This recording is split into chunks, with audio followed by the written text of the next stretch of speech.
أعوذ بالله من الشيطان الرجيم. بسم الله الرحمن الرحيم. ولا تتمنوا ما فضل الله به بعضكم على بعض للرجال نصيب مما اكتسبوا وللنساء نصيب مما اكتسبنا واسألوا الله من فضله إن الله كان بكل شيء عليما. وَلِكُلٍّ جَعَلْنَا مَوَالِيَ مِمَّا تَرَكَ الْوَالِدَانِ وَالْأَقْرَبُونَ وَالَّذِينَ عَقَدَتْ أَيْمَانُكُمْ فَآتُوهُمْ نَصِيبَهُمْ إِنَّ اللَّهَ كَانَ عَلَى كُلِّ شَيْءٍ شَهِيدًا. یہ دوسری آیت ہونی چکی تھی.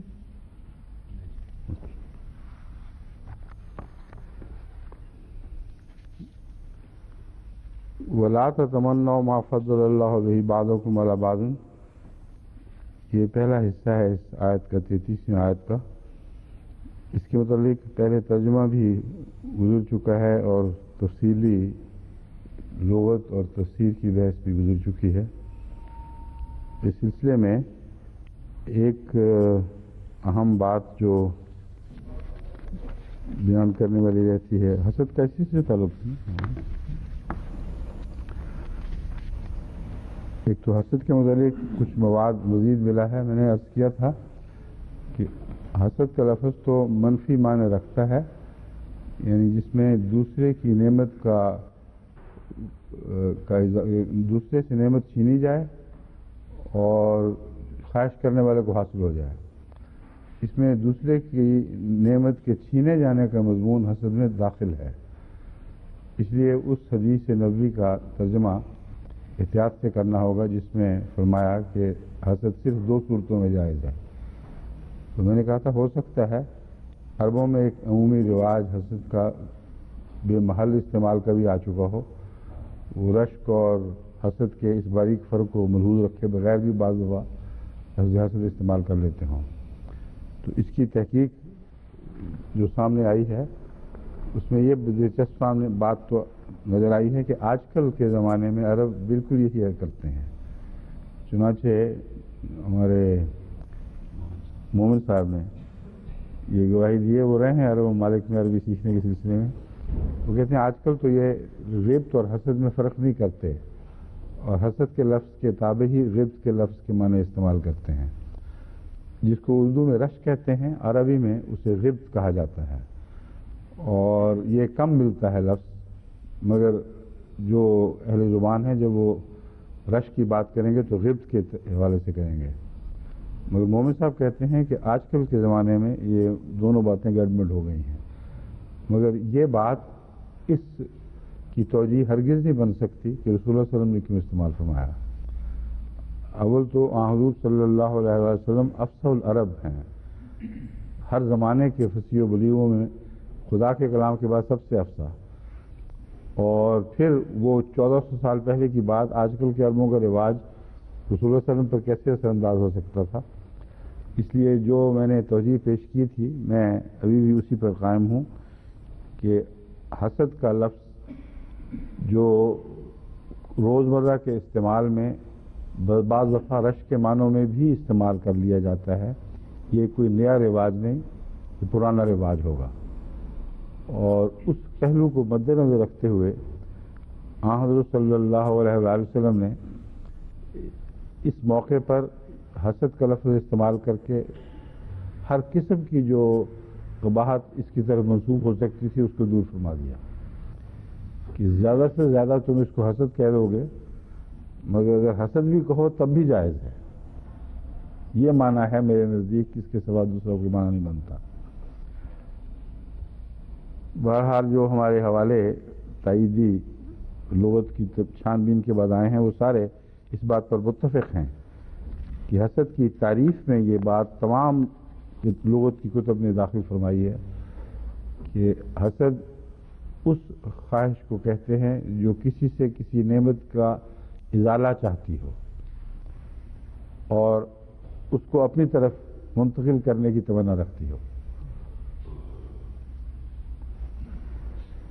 اب اس آیت کریمہ پر جو عمومی آخری گفتگو مختصر سی ہونی تھی، جو بات کرنی تھی، اور میں اس کو ختم کر کے تو اگلی آیت 34 کی طرف متوجہ ہوں گا۔ وَلَا تَتَمَنَّوْا مَا فَضَّلَ اللَّهُ بِهِ بَعْضَكُمْ عَلَىٰ بَعْضٍ میں ایک دائمی قانون بیان فرمایا ہے، جس کو کہ میں پہلے بھی بیان کر چکا ہوں کہ اونچ نیچ تو قانون قدرت کا حصہ ہے۔ خدا تعالیٰ نے جو تخلیق کا نظام بنایا ہے وہ اونچ نیچ کے بغیر بن ہی نہیں سکتا، لازماً کہیں کچھ زیادہ کہیں کچھ کم، ورنہ جد و جہد کی دوڑ نہیں شروع ہو سکتی، اور اونچ نیچ کے تصور کو مٹا دیا جائے گا تو ارتقا بھی وہیں معروف ہو جائے گا، اس کا ایک قدم بھی آگے نہیں بڑھ سکتا۔ بس فضل کا مضمون یہ چاہتا ہے کہ بعضوں کو کچھ زیادہ ملے، بعضوں کو کچھ کم ملے، اور یہ جو تفاوت ہے اس کے نتیجے میں ایک طبی دوڑ شروع ہو جائے۔ بس اگر تم یہ چاہو کہ جو کسی کو ملا ہے وہ سارا تمہیں بھی ملے، تو دراصل یہ تقدیر الہی سے متصادم ہونے کے مترادف ہے۔ ہرگز یہ وہم بھی دل میں نہ لاؤ کہ تمہاری خواہشات اللہ تعالیٰ کی تقدیر سے مقابلہ کر سکیں گی اور اللہ تمہاری باتیں مانے گا اور اپنی تقدیر کو چھوڑ دے گا، کیونکہ یہ تقدیر لابدی ہے، اس سے انحراف ممکن ہی نہیں۔ یہ مطلب ہے وَلَا تَتَمَنَّوْا مَا فَضَّلَ اللَّهُ بِهِ بَعْضَكُمْ عَلَىٰ بَعْضٍ، اللہ نے تو بین ہی ایک جیسا نہیں بنانا۔ اس کائنات کا خالق کارل مارکس نہیں ہے، اللہ تعالیٰ ہے، اور کارل مارکس بھی اپنے تصور میں پوری برابری پیدا کرنے میں کلیتاً ناکام ہو چکا ہے۔ ایک ایسا چیلنج ہے جو دنیا کا کوئی انسان کسی دائرہ علم میں بھی قبول کر ہی نہیں سکتا، کیونکہ وہ برابری ہو نہیں سکتی۔ بس للرجال نصیب مما اکتسبوا وللنساء نصیب مما اکتسبن میں یہ دوسری بات ہے، قاعدہ قانون ایک اور بیان فرمایا ہے کہ ایک تو فضل جو کسی کو عطا ہوتا ہے وہ اپنی ذات میں اللہ کی دین ہے، اس کو تم کوشچن نہیں، اس پہ سوال نہیں اٹھا سکتے۔ دوسرا یہ کہ یہ سوال یہاں اس موقع پر ویسے ہی بے تعلق اور بے معنی ہے، کیونکہ مردوں کو عورتوں پر اور عورتوں کو مردوں پر ہرگز کوئی ایسی فضیلت حاصل نہیں ہے کہ جس کے نتیجے میں ایک کے عمل کو کم جزا ملے اور دوسرے کے عمل کو زیادہ جزا ملے۔ تو یہ قاعدہ کلیہ بیان فرما دیا اللہ تعالیٰ نے، للرجال نصیب مما اکتسبوا، مردوں کے لیے بھی ان کے اکتساب کے مطابق حصہ ہوگا، عورتوں کے لیے بھی ان کے اکتساب کے مطابق حصہ ہے، تو پھر یہ کم اور زیادہ کی بحث کیوں اٹھاتے ہو؟ ایک نوع کو دوسرے نوع پر کسی نوع کی فضیلت دینے کی بحث کیوں اٹھاتے ہو؟ یہاں جزا سزا کے مضمون میں تو اس بات کا اطلاق ہی نہیں ہوتا۔ یہ ایک لازمی جاری قانون ہے، جو شخص مرد ہو یا عورت جتنی محنت کرے گا اتنا ہی اس کو ملے گا۔ اور پھر جہاں تک زائد حاصل کرنے کی خواہش کا تعلق ہے، اس کو مقابلے میں لا کے کیوں استعمال کرتے ہو؟ کیا مقابلے کے بغیر نہیں مانگا جا سکتا؟ جب اللہ تعالیٰ بے انتہا فضلوں والا ہے اور لامتناہی فضل فرما سکتا ہے، تو یہ کیسی لغو بات ہے کہ جو اس کو دیا ہو سکتا ہے اس سے زیادہ بھی ہو اور لازماً زیادہ ہو سکتا ہے۔ ہر نعمت اور فضل کے مضمون میں کوئی انتہا نہیں ہے جو اسے محدود کر سکے، تو لامحدود سے مانگ رہے ہو اور حوالے چھوٹے چھوٹے فضلوں کے دے رہے ہو کہ اتنا دے اتنا دے، یہ بڑی سخت بیوقوفی ہے۔ جس سے مانگنا ہے اس کے مطابق ظرف پیدا کرو، اور بغیر کسی پابندی کے، بغیر کسی چھوٹے دائرے کے تقرر کے، دائرہ مقرر کیے بغیر تو اس سے بے انتہا مانگو۔ وصل اللہ من فضلہ ان اللہ بکل شیء علیما، یہاں جو فرمایا ان اللہ بکل شیء علیما، اس کا کیا تعلق ہوا؟ یہ نہیں فرمایا کہ ہر چیز پر قادر ہے، ہر چیز رکھتا ہے، بلکہ علیما فرما دیا ہے۔ اس کا مطلب یہ ہے کہ تمہیں یہ بھی فکر نہیں ہونی چاہیے مانگتے وقت کہ کیا مانگ رہے ہو، تمہیں مل سکے گا کہ نہیں، تمہیں اس میں صلاحیت ہے کہ نہیں۔ اگر محض خدا کے فضل پر نظر رکھتے ہوئے حسن نیت کے ساتھ اس سے مانگو گے اور اس وجہ سے کمی نہیں کرو گے کہ دینے والا بے انتہا ہے، بے انتہا فضلوں والا ہے، تو اللہ کا علم فیصلہ کرے گا کون سی چیز تمہارے لیے بہتر ہے اور کون سی نہیں ہے۔ اس لیے اس میں گھبرانے کی ضرورت نہیں ہے، مگر اگر ایک چیز پر اصرار کرو گے کہ فلاں چیز ملے، پھر وہ مل گئی تو پھر تمہیں نقصان ہو سکتا ہے۔ اب ان دونوں باتوں میں مماثلت کے باوجود دیکھو کتنا فرق ہے۔ ایک یہ بات ہے کہ خدا سے مانگو، بے انتہا مانگو اور وہاں کوئی شرطیں نہ لگاؤ، اور جہاں تک مجھے یاد ہے ایک حدیث نبوی میں حضور اکرم صلی اللہ علیہ وآلہ وسلم نے بین ہی یہی نصیحت فرمائی ہے، اور حضرت مسیح موعود علیہ السلام نے بھی یہی بات وضاحت کے ساتھ کھولی ہے کہ اگر کوئی چیز تمہارے لیے مضر ہوئی تو اللہ بہتر جانتا ہے، وہ نہیں دے گا تمہیں پھر۔ اس لیے اگر کسی معین شرط کے بغیر مانگو گے، یہ نہیں کہو گے کہ جو فلاں کو ملا وہ مجھے ملے، تو پھر خدا خود فیصلہ فرمائے گا کیا تمہارے لیے بہتر ہے اور کیا بہتر نہیں ہے، اور خدا کے فیصلے سے کوئی خطرہ نہیں ہے۔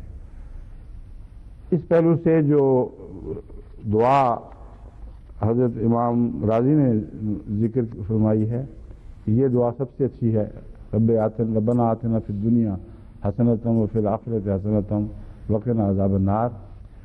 مجھے اس دعا سے تعلق والی ایک اور دعا بہت ہی پسند ہے جو حضرت موسیٰ کی دعا تھی، اور اس میں دنیا اور آخرت ہر چیز کا حوالہ دیے بغیر اپنا خالی کشکول خدا کے حضور کو آگے رکھ دیا اور کہا تو بہتر جانتا ہے اس کشکول میں کیا بھرنا ہے، جو تو سمجھتا ہے کہ یہاں اس میں بھرنا چاہیے وہ بھر دے۔ رب انی لما انزلت الی من خیر فقیر، میں تو اسی چیز کا فقیر ہوں جو تو مجھے دے۔ تو بہت ہی پیاری، بہت ہی عظیم دعا ہے جس نے سب فضل لوٹ لیے، رشتہ ملا، گھر ملا، مسافری میں نبوت ملی، بھائی کو بھی مل گئی، وہ عظیم نشانات ملے جنہوں نے فرعون جیسے جابر بادشاہ کی سلطنت کی جڑیں کاٹ دی اور ایک عظیم انقلاب برپا کر دیا۔ بڑی بڑی باتیں اس میں عطا ہوئی ہیں، اور دعا چھوٹی سی ہے، رب انی لما انزلت الی من خیر فقیر۔ تو اس رمضان میں جہاں ربنا آتنا فی الدنیا کی دعا مانگے، وہاں اس دعا کو بھی میرے نزدیک پیش نظر رکھنا چاہیے۔ اب جہاں تک تفریق والا تعلق ہے، یہ جتنی بحثیں آئی ہیں کہ اس سے پتہ چلتا عورتوں میں گفتگو شروع ہو گئی، اس کو کیوں زیادہ، مردوں کو کیوں زیادہ، ہمیں کیوں کم، یہ بحثیں اس لیے شروع ہوئی ہیں کہ یہ بحثیں بعد میں بنائی گئی ہیں، اور ان آیات سے ان بحثوں کا کوئی تعلق ہی نہیں بنتا۔ قرآن کریم نے دوسری جگہ جب اس مضمون کو خوب کھول دیا ہے تو اس کے بعد مجھے سمجھ نہیں آئی کہ علماء نے اپنے آپ کو اس بحث میں الجھنے کی اجازت ہی کیوں دی۔ قرآن کریم کی بعض آیتیں میں آپ کے سامنے رکھتا ہوں، اس میں یہی قاعدہ جو میں بیان کر رہا ہوں، لِلرِّجَالِ نَصِیبٌ مِّمَّا اکْتَسَبُوا وَلِلنِّسَاءِ نَصِیبٌ مِّمَّا اکْتَسَبْنَا۔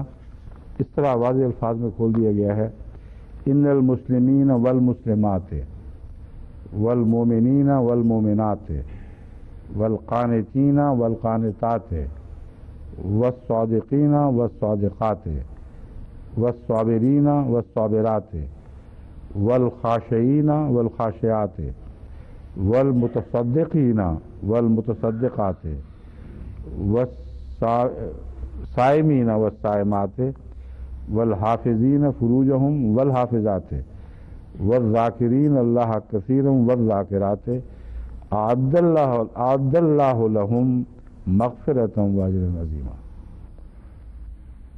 اب بتائیں اس کے بعد ان سب بحثوں کی گنجائش ہی کہاں رہتی ہے جو کل میں نے بیان کی ہیں بعض مفسرین کے حوالوں سے۔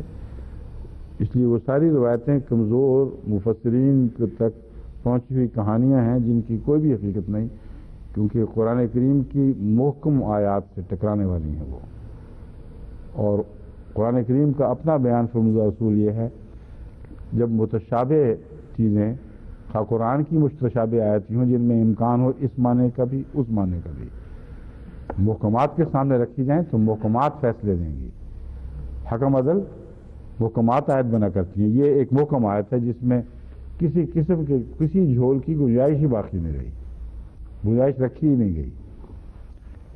یقیناً کامل مسلمان مرد اور کامل مسلمان عورتیں اور کامل مومن اور کامل مومن عورتیں, یہ کامل کا ترجمہ حضرت مسلم موعود نے تفسیر صغیر میں اختیار فرمایا ہے. لیکن اس کا دوسرا ترجمہ سب مسلمان مرد اور سب مسلمان عورتیں بھی ہو سکتا ہے. اس کو کامل پہ محدود کرنے کا کوئی ایسا جواز نہیں کہ اس کے سوا دوسرے معنی نہ نکالے جا سکتے ہوں. میرے نزدیک ایک عمومی مضمون ہے. اس میں کمال کا مضمون تفسیری حسن پیدا کرنے کے لیے تو کام آ سکتا ہے, مگر جس کو مسلم کہا جائے گا وہ کامل ہو یا غیر کامل ہو سب کے لیے برابر وعدے ہیں. کیونکہ دوسری جگہ اللہ تعالیٰ ان کی ہر مسلمان کی اپنی حیثیت اور توفیق کے مطابق اس سے وعدے کرتا ہے, اور اس کا کامل ہونا ان معنوں میں ضروری نہیں. کیونکہ وجہ یہ ہے کہ کامل کا لفظ حضرت مسلم موعود نے تو عمومی رنگ میں استعمال کیا ہے, لیکن اگر کوئی اس کو لغوی طور پر سختی سے سمجھ لے تو مراد یہ ہے کہ کامل مسلمان تو نبی اللہ ہوتا ہے, اس سے نیچے تو ہر درجہ غیر کامل ہوگا. تو کامل مومن نبی اللہ, تو کیا صرف نبیوں کے لیے جزا رکھی گئی ہے؟ اور جب قرآن کریم نے درجے مقرر کر دیے ہیں کمال کے, تو اس لیے ان درجوں کے پیش نظر ہر دائرہ الگ الگ ہو جائے گا, اور اس کے باوجود تو مصالحین ایسے رہ جائیں گے جن کو اوپر کے درجوں کے مقابلے پر کسی پہلو سے بھی کامل کہا ہی نہیں جا سکتا. کیونکہ صدیق اور شہید, نبی صدیق شہید سے نیچے کا جو عام گروہ ہے وہ صالحین کہلاتا ہے. تو کمال کا لفظ ان معنوں میں نہیں سمجھنا چاہیے. کامل میرے نزدیک حضرت مسلم موعود نے اس لیے استعمال فرمایا ہے کہ ایسے مسلمان جن کے اسلام میں کوئی ایسا رخنہ نہ ہو جو ان کو اسلام کی تعریف سے باہر کر دے, ایسے مومن جن کے ایمان کی تعریف میں کوئی ایسا رخنہ نہ ہو جو ان کو ایمان کی تعریف سے باہر کر دے. چونکہ ترجمہ مختصر تفسیری ترجمہ ہے, اس لیے حضرت مسلم موعود نے صرف لفظ کامل میں یہ مضمون بیان کیا ہوگا میرے نزدیک, اور میرے نزدیک اس کے سوا ممکن ہی نہیں کہ حضرت مسلم موعود کے اور مضمون بیان کر رہے ہوں. کامل کا لفظ اس شرط کے ساتھ رکھا گیا ہے کہ ہر کس و ناقص جو مسلمان کہلاتا ہے وہ اس تعریف میں داخل نہ ہو جائے, ہر کس و ناقص جو مومن کہلاتا ہے وہ اس تعریف میں داخل نہ ہو جائے. اس حد تک اس کا ایمان پختہ ہونا چاہیے, اس کا اسلام پختہ ہونا چاہیے کہ اسلام کے منافی اور ایمان کے منافی وہ عوامل اس کو کھوکھلا کر کے اس کو رد کرنے کے لائق نہ بنا چکے ہوں. سمجھیں, ان معنوں میں یہ آیت ہے. اب میں اس کی پوری ریس پڑھتا ہوں لفظ کامل کے بغیر. یقیناً مسلمان مرد اور مسلمان عورتیں, مومن مرد اور مومن عورتیں, فرمانبردار مرد اور فرمانبردار عورتیں, اور راست گو مرد اور راست گو عورتیں, اور صبر کرنے والے مرد اور صبر کرنے والی عورتیں, اور عجز دکھانے والے مرد اور عجز دکھانے والی عورتیں, اور صدقہ کرنے والے مرد اور صدقہ کرنے والی عورتیں, اور روزہ گزار مرد اور روزہ گزار عورتیں, یعنی روزہ دار مرد اور روزہ دار عورتیں. روزہ گزار کا ترجمہ زیادہ دلکش اس لیے ہے کہ وہ جو عادتاً روزے رکھتے ہیں لوگ. روزہ دار تو ایک روزے کی حالت کا نام ہے, تو روزہ گزار مرد اور روزہ گزار عورتیں ایک بہت خوبصورت ترجمہ ہے. اور اپنی شرمگاہوں کی حفاظت کرنے والے مرد اور اپنی شرمگاہوں کی حفاظت کرنے والی عورتیں, اللہ کا بہت ذکر کرنے والے مرد اور اللہ کا بہت ذکر کرنے والی عورتیں, ان سب کے لیے اللہ نے بخشش کا سامان اور بڑا انعام رکھا ہے. اب کہاں تفریق ہے؟ کوئی ایک ذرہ بھی تفریق کا کوئی سوال ہی نہیں اٹھتا اس آیت میں. جتنا کوئی کسی نیکی میں بڑھے گا, مرد ہوگا یا عورت ہوگا, عورت ہوگی اللہ تعالیٰ کو کیا عورتوں سے دشمنی ہے جو ان کو کم کر دے، اور مردوں سے کون سا اس کا رشتہ ہے جو زیادہ کر دے؟ تخلیقی رشتہ ہے، اس کے نزدیک سب برابر ہیں۔ پھر اسی طرح الحدید میں یہ آیت ہے، الاحزاب 36، الحدید میں ہے ان المصدقین والمصدقات واقرضوا اللہ قرضا حسنا یضاعف لهم ولهم اجر کریم، یقیناً وہ مرد جو بہت صدقہ دیتے ہیں اور وہ عورتیں جو صدقہ دیتی ہیں، واقرضوا اللہ قرضا حسنا، اور اللہ کو قرضہ حسنہ دیتے ہیں، یہ دونوں یضاعف لهم ولهم اجر کریم، دونوں کے لیے، مردوں اور عورتوں کے لیے، ان سب کے لیے بڑھایا جائے گا اور بہت ہی معزز اجر ہوگا۔ تو اس آیت میں بھی کوئی کسی قسم کی تفریق نہیں ہے، بس وہ ساری بحثیں ایک علمی چسکے کے لیے تو آپ نے سن لی، مگر ان کو ان معنوں میں اہمیت نہ دینا کہ واقعتاً کوئی احتمال موجود ہے کہ مرد کو اللہ تعالیٰ زیادہ دے گا اور عورت کو کم دے گا۔ اب اگلی آیت، یہ تو ہو گیا نا، اگلی آیت سے بات کرنے سے پہلے ایک غلطی کا ازالہ ضروری ہے، اور الحمدللہ کہ ساری دنیا میں احمدی ماشاءاللہ بڑے غور اور توجہ سے درس کو سن رہے ہوتے ہیں اور میری مدد کرتے ہیں کہ اگر صاحب کلام سے کوئی بات ہو گئی ہو تو وہ فوراً درست ہو جائے، تاکہ آئندہ کے لیے لوگ کسی غلط فہمی میں نہ قائم رہیں۔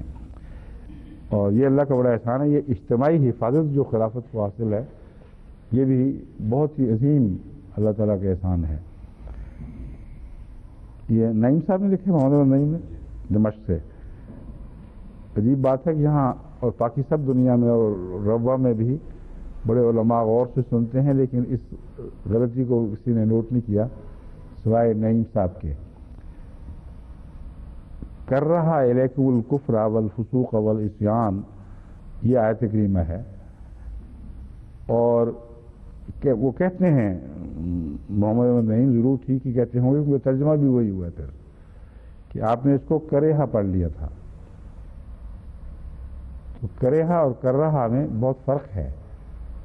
کریہا کا مطلب ہے ناپسند فرمایا ہے اللہ تعالیٰ نے تمہارے لیے کفر اور فسوق اور عصیان کو، اور کر رہا کا مطلب ہے خدا تعالیٰ نے تمہیں ناپسند کر کے دکھا دیا ہے، اس کی کراہت تم پر روشن کر دی ہے، پھر تم کیسے ان چیزوں کی طرف مائل ہو گئے؟ یعنی خدا تعالیٰ نے یہ مضمون تم پر خوب کھول دیا ہے کہ یہ مکروہ چیزیں ہیں۔ تو یہ لفظ کر رہا تھا، جس کو میں نے، چونکہ بعض دفعہ وہ زیر زبر ٹھیک نہیں ہوتی اور عام طور پر کریہا کا مضمون ذہن میں رہتا ہے، اس لیے دھوکہ کھا جاتی ہے۔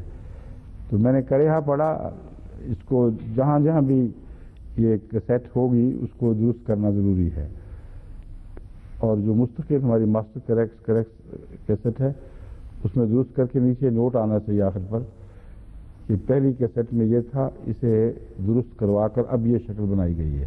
ٹھیک ہے؟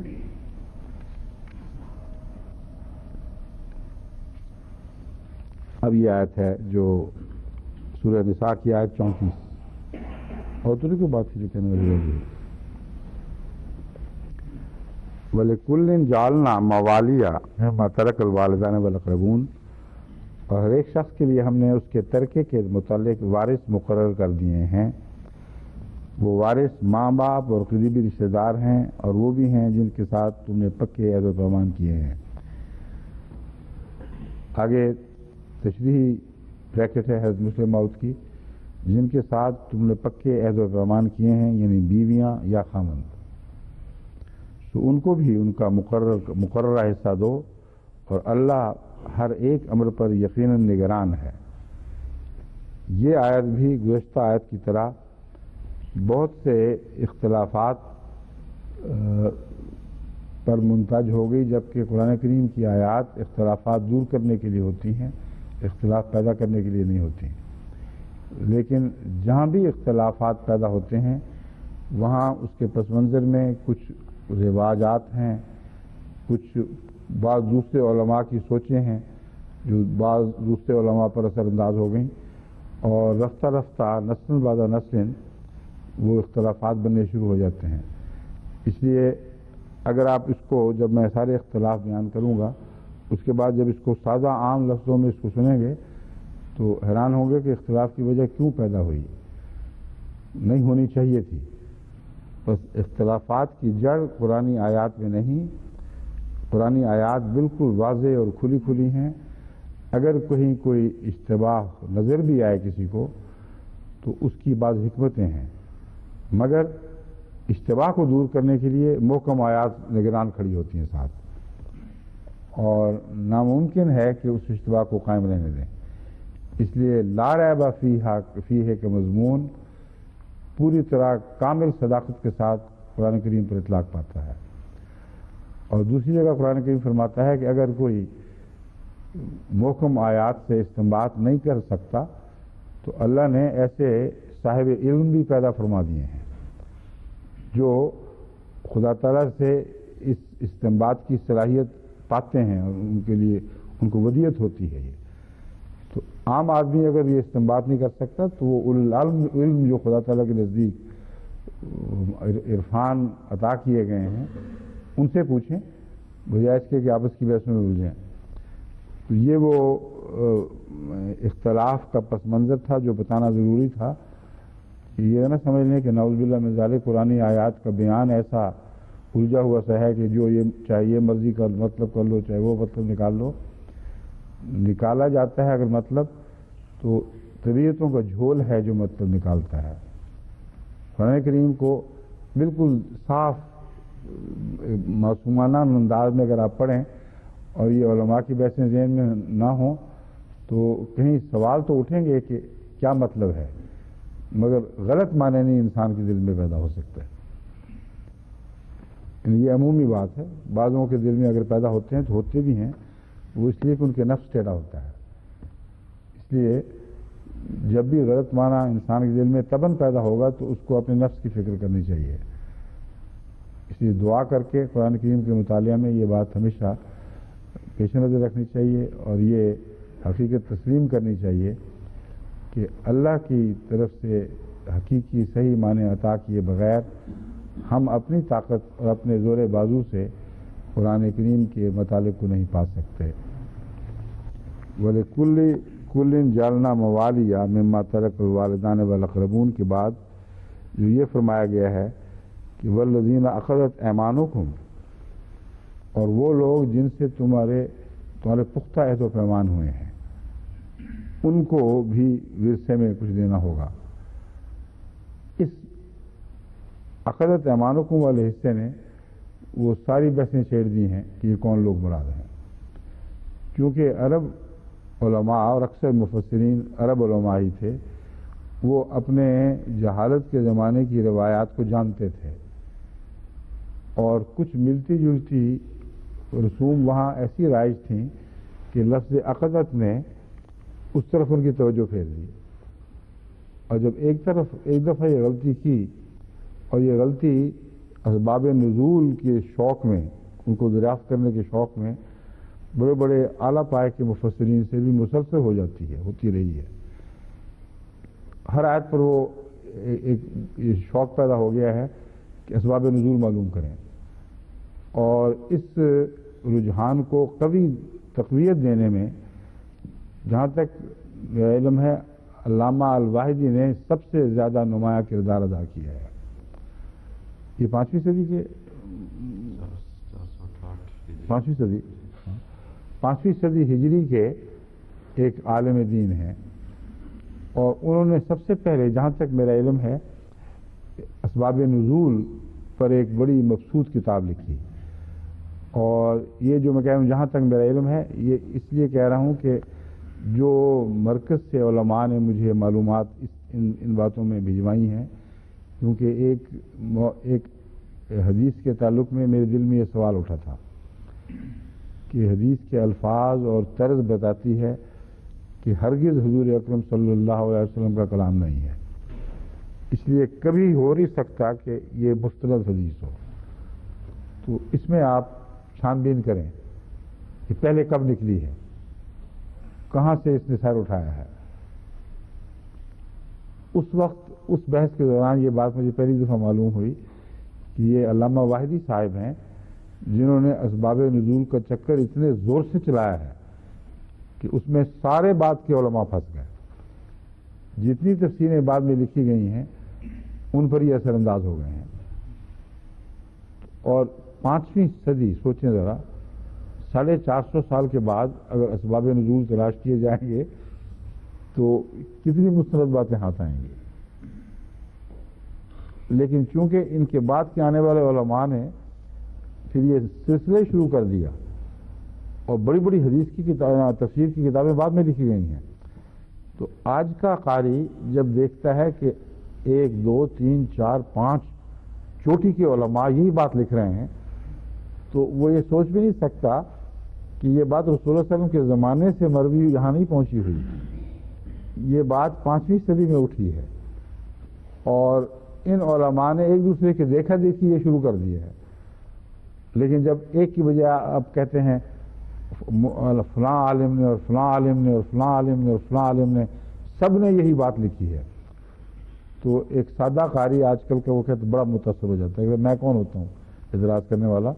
اتنے بڑے بڑے علماء جب متفق ہو گئے ہیں، جب ان کی آپ جستجو کرتے ہیں کہ انہوں نے کہاں سے لی تھی، وہاں جا کے پکڑے جاتے ہیں سارے. کسی ایک نے بغیر حوالے بغیر استناد کے وہ بات کہہ دی اور اس کا روب، اس کا نام ایسا دلوں پر چھا گیا تھا کہ اس کو نقل کرنا شروع کر دیا ہے. اور اس لحاظ سے اسباب نزول میں سب سے بڑی ذمہ داری علامہ واحدی پر عائد ہوتی ہے. اس کے فوائد بھی ان کو پہنچیں گے، اس کے نقصانات بھی. اس لیے دعا یہ کرنی چاہیے کہ بیلنس میں ان کے ذمہ کچھ نہ رہ جائے باقی کیونکہ بڑے بڑے خطرناک مضامین اس کی وجہ سے پیدا ہو گئے ہیں. اب میں آپ کو بتاتا ہوں یہ عقیدت والی بحث کیا بنی ہے. شان نزول چلیں جی.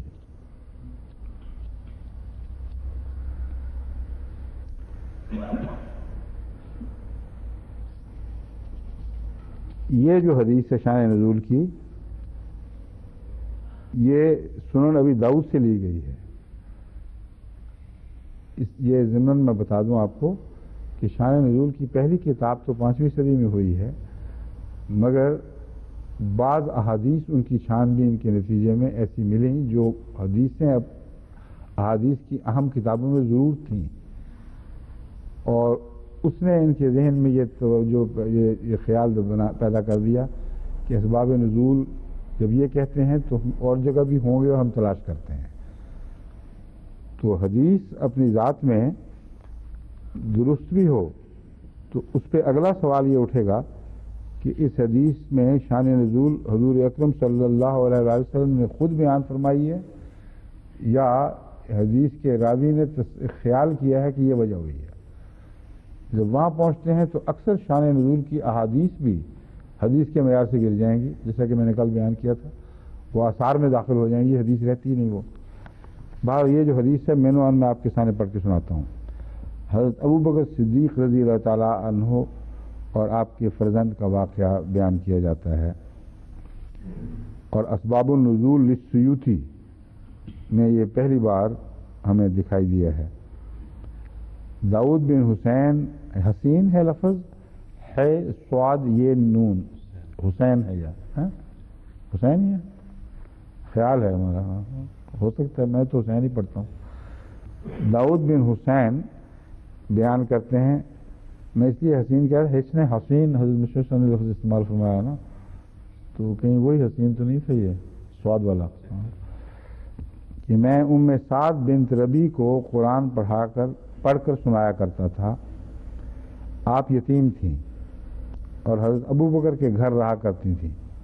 سعد بنت ربی، جب میں نے والذین عقدت ایمانکم پڑھا تو کہنے لگیں والذین عقدت ایمانکم نہ پڑھو. یہ آیت حضرت ابو بکر اور ان کے بیٹے عبد الرحمن کے بارے میں اس وقت نازل ہوئی تھی جب عبد الرحمن اسلام کے منکر تھے. حضرت ابو بکر نے قسم کھا لی کہ آپ اسے حصہ نہیں دیں گے. پھر جب وہ اسلام لے کر آیا تو اللہ تعالیٰ نے اپنے نبی کو حکم دیا کہ وہ اسے اس کا حصہ دیں. اب یہ ساری روایت جو ہے، اول تو اس میں وہ تلفظ ہی غلط ہے، یعنی قرات ہی غلط ہے۔ قرآن کریم فرماتا ہے والذین اخذت ایمانکم، تو غالباً انہوں نے یہ تلفظ درست کرنے کے لیے کہا ہوگا، لیکن درست ذکر نہیں کیا کیا کیا پھر۔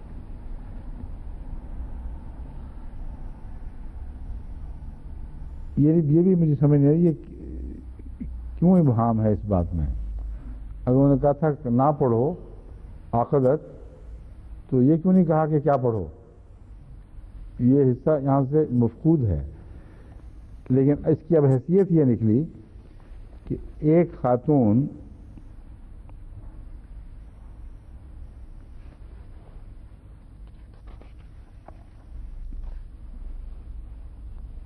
میں ام سعد بنت ربی کو قرآن پڑھ کر سنایا کرتا تھا،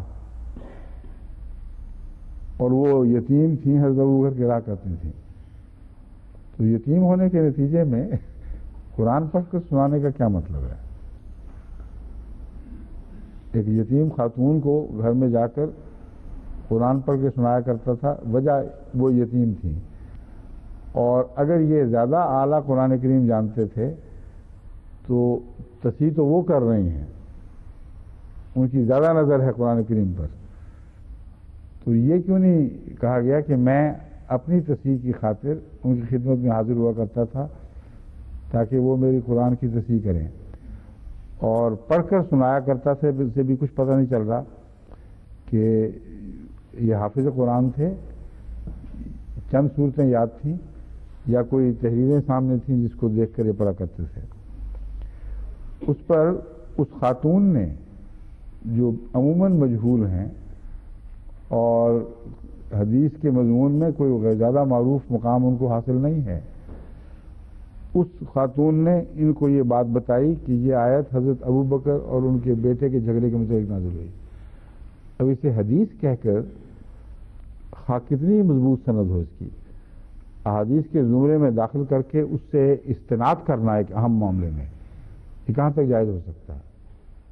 تو میں بتا رہا ہوں کہ شان نزول کے شوق نے کہ یہ پتہ کرے کون کون سی آیت کیوں نازل ہوئی، ہمارا جو فقہ کا نظام ہے اس کو ابتر کر دیا ہے یا تتر بتر کر دیا ہے۔ بہت بڑا نقصان پہنچا ہے اس شوق کے نتیجے میں، لیکن اپنی جگہ فوائد بھی ہوئے ہیں۔ جہاں قطعی طور پر رسول اللہ صلی اللہ علیہ وسلم نے کسی شان نزول کا ذکر فرمایا ہے، وہ حصہ معدود چند باتیں ہیں، مگر شان نزول کا مضمون اہم ہے۔ مگر میں یہ پھر بھی دہراؤں گا کہ قرآن کریم شان نزول کے اہم واقعات کو خود ہی کھول دیتا ہے، اور کسی اور شان نزول کی تلاش کی ضرورت ہی نہیں باقی رہتی۔ اگر تمام شان نزول کی روایات اب نظر انداز بھی کر دیں تو قرآن کریم نے اس شان کے ساتھ اپنی نزول کی وجہ جہاں ضروری تھی وہاں سمجھا دی ہے کہ کسی اور احتجاج کی ضرورت ہی باقی نہیں رہتی۔ اب ایک اور علی بن احمد الواحدی کی روایت ہے اسباب نزول کے تعلق میں۔ سعید ابن المسیب کہتے ہیں یہ آیت ان لوگوں کے بارے میں اتری جو اپنے بیٹوں کو چھوڑ کر دوسروں کو متنبع بنا لیتے تھے۔ اب بتائیں اس یتیم خاتون کی بات مانیں گے یا سعید بن المسیب کی بات مانیں گے؟ کس کو زیادہ اختیار ہے قرآن کریم کی شان نزول بیان کرنے کا؟ اللہ اور محمد رسول اللہ کے سوا کسی کو اختیار نہیں ہے۔ باقی گیس ورکس ہیں، اندازے ہیں، اور ان کو اندازوں کو لے کر اسلامی فقہ پر ان کو اثر انداز ہونے دینا، یہ ایک بڑی خطرناک غلطی ہے۔ ان جو بیٹوں کو چھوڑ کر دوسروں کو متبنہ بنا لیتے تھے جو ان کے وارث ہوتے تھے، تب اللہ تعالیٰ نے ان کے لیے وصیت میں حصہ مقرر کرنے کا حکم دے دیا۔ متبنہ کا مضمون یہاں ہے ہی نہیں، بالکل بے تعلق بات ہے۔ اس طرح اللہ تعالیٰ نے میراث کو ورثاء یعنی ذو الارحام اور اسبا کی طرف لوٹا دیا، اور اس بات سے منع کر دیا کہ لے پالک یا جن کو دینے کا انہوں نے وعدہ کیا ہے وارث ہوں۔ اب اس کے اوپر باقاعدہ فقہا نے فتوے بنا دیے ہیں، اور جو اتنے اہم معاملات ہیں انسانی حقوق کے، لین دین کے، ان کی بنا اس قسم کی روایتوں پر رکھ دی ہے، جبکہ قرآن ہرگز اس بات کے محتاج نہیں ہے کہ اس کے بیان کردہ جو میراثی فرائض ہیں، موروثی فرائض یا وراثت سے تعلق رکھنے والے فرائض ہیں، ان پر ان کو سمجھنے کے لیے کسی اور طرف نظر کرنی پڑے۔ قطعی احادیث قرآن کے اس مضمون کی معیت آپ کو ضرور دکھائی دیں گی جو آپ کو وہاں سے سمجھ آ جائے گا، مگر کوئی حدیث اس کے مخالف ہو نہیں سکتی۔ اگر بنائی گئی ہے تو اس کو رد کرنا ضروری ہے، کیونکہ قرآن کے مخالف رسول اللہ صلی اللہ علیہ وسلم کی کسی حدیث کو کھڑا کرنے کا خیال ہی باطل اور گناہ گار کرنے والا کا خیال ہے۔ اور میں نے جہاں تک غور کیا ہے، قرآن کریم کی وراثت کی آیات بالکل کامل اپنی ذات میں مکمل مضمون ہے، اور اہم امور میں ہونا ہی ایسا چاہیے تھا۔ اس کی وجہ یہ ہے کہ لین دین کے معاملات تو انسانی معاملات میں بہت ہی بڑی اہمیت رکھتے ہیں، اور ساری دنیا کے جو قوانین ہیں ان میں لین دین کے قوانین، حقوق کے قوانین، وراثت کے قوانین غیر معمولی اہمیت رکھتے ہیں، اور اکثر لیجسلیشن ایسے ہی قوانین کی گرد ہوتی ہے۔ اس میں قرآن کریم تو گویا اپنا بیان کرنے سے معذور رہا ہو، اور 5ویں 6ویں صدی میں دریافت ہونے والی حدیثیں اس قرآن کریم کی آیات کی تشریح کرنے کے لیے آگے آ جائیں، بالکل ایک لغو بات ہے، کسی قیمت پر قابل قبول نہیں ہونی چاہیے۔ ہاں، جہاں قرآن کریم کے فہم سے کوئی انسان عاری ہو، کسی آیت سے بات سمجھ نہ آئے، تو لازم ہے کہ اس کو اس سے ملتی جلتی دوسری آیات پر چسپاں کر کے دیکھے اور محکمات پر فیصلے کرے، اور اپنی فطرت میں بھی غور کرے، اور پھر اگر کوئی کمی رہ جائے تو پھر اہم بنیادی مستند احادیث پر نظر ڈالے کہ کیا اس کی فہم کی کوئی کمزوری حضرت صلی اللہ علیہ وآلہ وسلم کی کسی ارشاد کی حمایت اور مخالفت کے نتیجے میں طے ہو سکتی ہے کہ یہ یوں بات ہونی چاہیے یا یوں ہونی چاہیے۔ یہ بنیادی اصول ہے جس پر میں سمجھتا ہوں آئندہ احمدی فقہ کی بنیاد ہونی ضروری ہے۔ اور جو درہم برہم والا مضمون ہے حضرت مسیح علیہ السلام کا، اس کو ہمارے علماء بعض دفعہ چھوڑ دیتے ہیں، ہمارے یہ سارے معاملات درہم برہم ہو گئے ہیں فقہی۔ وہ ان ارشادات کو لے لیتے ہیں جس میں حنفی فقہ کی پیروی یا بعض دوسرے اصول بیان ہوئے ہیں۔ حضرت مسیح علیہ السلام نے جب یہ فرمایا ہے تو معلوم ہوتا ہے کہ ایک عام آدمی کی رہنمائی کے لیے ہر انسان میں کب یہ طاقت ہے کہ براہ راست فقہی استنباط کر سکے، اور روزمرہ کے کام انتظار نہیں کریں گے کہ علماء کے بورڈ بیٹھیں اور وہ ایک دوبارہ فقہ کو صاف ستھری محکم صورت میں پیش کر سکیں۔ اس لیے وہ ایک دائمی جاری رہنے والا ایسا ارشاد ہے جو ہر ایسے انسان کی روزمرہ کی ضرورت پر کام آئے گا، جو فقہی مسائل کی گہرائی میں نہیں جا سکتا، اس کو پتہ نہیں لگتا یہ اس موقع پر میں یہ کروں کہ وہ کروں۔ آپ نے فرمایا اور کچھ نہیں تو چلو امام ابو حنیفہ کی پیروی کر لو، کیونکہ بالعموم ان کے فیصلے درست ہیں۔ لیکن اہل علم کو ساتھ یہ بھی فرما دیا کہ اگر کسی امام کا فیصلہ خواہ حنیفہ ہو یا شافعی ہو، کسی امام کا فیصلہ قرآن کریم کی واضح آیات سے متصادم ہو تو اس کو رد کر دو۔ یہ بھی فرما دیا کہ اگر حدیث بھی پیش کی جائے اس کی تائید میں اور وہ قرآن سے متصادم دکھائی دے تو ہرگز ان معنوں میں قبول نہ کرو۔ پہلا فرض یہ ہے کہ قرآن اور حدیث میں تطبیق کی ہر ممکن کوشش کرو، اس خیال کے پیش نظر کہ ہو سکتا ہے حضرت صلی اللہ علیہ وآلہ وسلم نے یہ فرمایا ہو اور تم جلد بازی میں کہیں رد نہ کر بیٹھو۔ اس لیے پورا غور کر کے معلوم کرو کہ اس حدیث کے کیا کیا معنی ہو سکتے ہیں۔ جو معنی بھی قرآن کے مطابق ہوں انہیں ضرور قبول کر لو، لیکن اگر کوئی صورت ہی نہیں دیکھتے واضح تصادم دکھائی دیتا ہے، اور دونوں میں سے ایک کو لازمی قبول کرنا ہے. بیک وقت دو قبول ہو ہی نہیں سکتے، تو پھر قرآن کو قبول کرو. یہ محفوظ ترین طریق ہے. سمجھیں؟ یہ اصول ہے جس کو، یہ چند اصول ہیں جن کو نظر انداز کر کے پھر آگے کئی مشکلات پیدا ہو جاتی ہیں. اب جو بحثیں اٹھی ہیں شان نزول کے بعد، وہ مختلف لفظوں کے معانی کے اوپر بحثیں ہیں. المولا کیا ہوتا ہے؟ للرجال قوام وَلِكُلٍّ جَعَلْنَا مَوَالِيَ. موالیہ جمع ہے مولا کی. مولا کی جمع ہے نا؟ ہاں، المولا. اور مولا کا کیا مطلب ہے؟ جس کا مطلب ہے بہت سے مولا. الموالی کا مطلب ہے بہت سے مولا، یعنی عمومی حوالہ دینا ہو وارثوں کی طرف تو المولا موالی کہا جا سکتا ہے. المولا کا مطلب ہے المالک، ایک معنی یہ ہے، اور ایک معنی یہ ہے العبد، مالک اور غلام. یعنی لفظ مولا مالک کے لیے بھی بولا جاتا ہے اور غلام کے لیے بھی بولا جاتا ہے. الموثق کے لیے بھی، آزاد کرنے والا، اور الموثق کے لیے بھی، یعنی آزاد کیا گیا. تو دیکھو بیک اس میں کتنے متضاد معانی اکٹھے ہو گئے ہیں.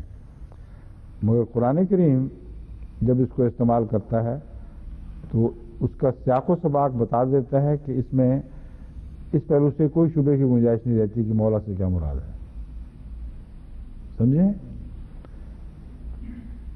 مالک کو بھی مولا کہتے ہیں، غلام کو بھی مولا کہتے ہیں، آزاد کرنے والے کو بھی مولا کہتے ہیں، آزاد کیے گئے کو بھی مولا کہتے ہیں، اور الصاحب یعنی ساتھی کو بھی، اور القریب جو قریبی ہو. یہ اب متضاد معنی تو میں نے اکٹھے کر دیے، بیان کر دیا. متفرق معنی یہ ہیں. چچا زاد بھائی کو بھی مولا کہا جاتا ہے. اس چچا زاد بھائی کے حوالے سے غالباً شیعوں نے یہ اصرار کیا ہے کہ مولا علی، یعنی رسول اللہ علیہ وسلم کے مولا علی تھے. وہ چچا زاد بھائی کے معنوں میں تو جو کافر تھے وہ بھی مولا بن جاتے ہیں. تمام بھائی جو چچا زاد ہوں ان میں دین کے فرق کی کوئی بھی دیوار حائل نہیں ہوتی. لفظ مولا پھر سب پر برابر اطلاق پائے گا. لیکن جنہوں نے منمانی کرنی ہو وہ ایک معنی کو پکڑ کر اپنے مطلب کا معنی بیان اس کی طرف لگا دیں گے، اپنا مقصد اسے حل کر لیتے ہیں.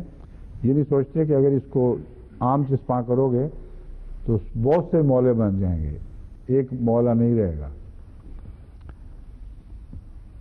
الجار و پڑوسی کو بھی مولا کہتے ہیں. تو اگر ولایت کا مضمون ہے تو پھر صرف ایک چچا زاد بھائی پر ہی نہیں بلکہ ہر چچا زاد بھائی پر اور ہر پڑوسی پر بھی اسی طرح اطلاق پائے گا. الحلیف جو کسی معاہدے میں ساتھی بن جاتے ہیں، یعنی بعض قبیلے مسلمانوں کے حلیف بن گئے تھے، یعنی دونوں نے یہ فیصلے کر لیے تھے کہ ہم اکٹھے ایک دوسرے کی مدد کریں گے ہر اہم معاملات میں. الابن بیٹے کو بھی مولا کہتے ہیں اور چچا کو بھی. اب مولا ہر جگہ کیا کیا معنی کرو گے؟ اس لیے تقویٰ کے ساتھ عین آیت کے محل کے مطابق جو معنی ہے وہ ایک ہی ہوگا، وہی ہونا چاہیے. اس لیے لغت کے حوالے سے جو چاہو اس کے معنی کر لو، اس کی اجازت نہیں ہو سکتی.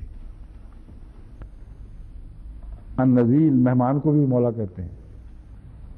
اور الشریک یعنی کوئی شریکہ جس کو کہتے ہیں، لوگوں کے شریک ہوتے ہیں، وہ بھی مولے ہیں.